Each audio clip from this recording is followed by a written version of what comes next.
Sarah Michelle Gellar has spent decades navigating the highs, lows, and sharp turns of a Hollywood career that began when she was still a child.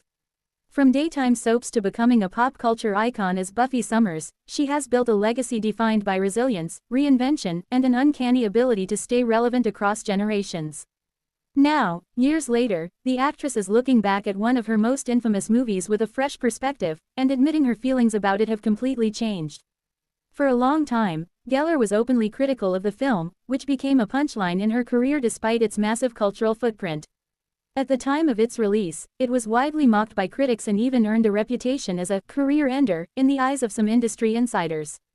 Gellar herself once distanced from it, frustrated by how it overshadowed her more serious work and reduced her to a stereotype she didn't feel represented her range as an actress. But time, experience, and distance have a way of reframing old narratives.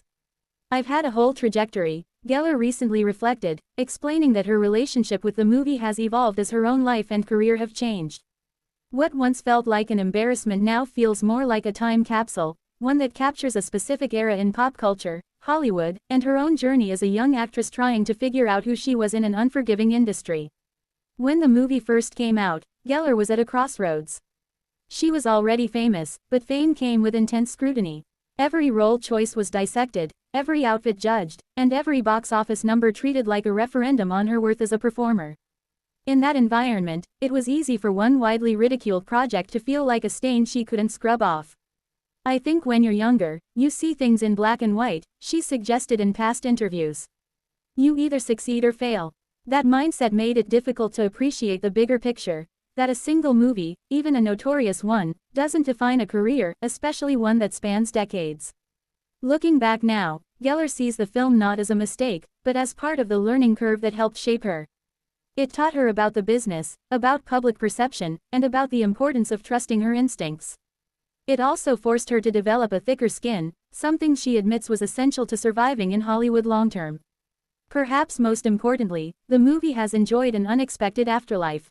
What was once ridiculed has been reclaimed by fans as a cult classic. Social media, nostalgia-driven streaming habits, and a new generation discovering the film without the baggage of its original critical reception have all contributed to its re-evaluation. Quotes once mocked are now lovingly memed, and scenes that critics dismissed are celebrated for their camp, humor, and unapologetic boldness. Gellar has noticed this shift. "You can't ignore the love people have for it now," she's acknowledged. Fans regularly approach her to say how much the movie meant to them, how it was a comfort watch, a gateway into her other work, or simply a reminder of a more carefree era. For an actress who once wanted to move on as quickly as possible, that kind of enduring affection has been impossible to dismiss. Motherhood has also played a role in changing her perspective. As a parent, Gellar says she's more empathetic toward her younger self. Instead of judging that version of herself for choices made under pressure, she now sees someone doing the best she could with the information and opportunities she had at the time. "I look at it now and think, wow, I was really brave," she's implied. Brave for taking risks, brave for stepping outside her comfort zone, and brave for enduring the backlash that followed. That compassion for her younger self has softened the resentment she once felt toward the movie. Her broader career trajectory supports this reframing. Gellar didn't disappear after the film, she pivoted.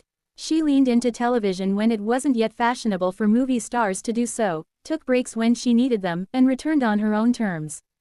Over the years, she's built a reputation not just as an actress, but as a producer, entrepreneur, and thoughtful public figure. In hindsight, the infamous movie represents a chapter, not the whole story. "It's all part of the same line," Gellar has said of her career, emphasizing that every success and misstep led her to where she is now. Without that film, she might not have made certain choices later on. She might not have fought as hard for roles that truly resonated with her or learned how to tune out the noise that comes with public opinion. There's also a larger cultural shift at play. Hollywood has begun reassessing how it treats young women, especially those who were harshly criticized in the late 90s and early 2000s.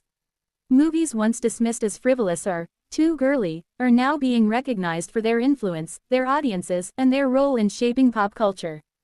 Gellar's reassessment of her own work mirrors that broader reckoning.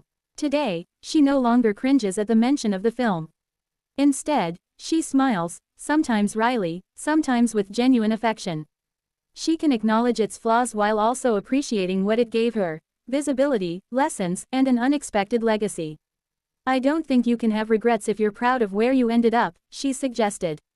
And for Gellar, where she's ended up is a place of confidence, clarity, and control over her narrative. Changing her mind about one of her most infamous movies isn't about rewriting history or pretending the criticism never happened. It's about perspective. It's about recognizing that careers, like people, evolve. What once felt like a misstep can later feel like a stepping stone. After a whole trajectory of growth, reflection, and reinvention, Sarah Michelle Gellar has made peace with her past, and in doing so, turned an old source of frustration into just another meaningful chapter in a long, fascinating career.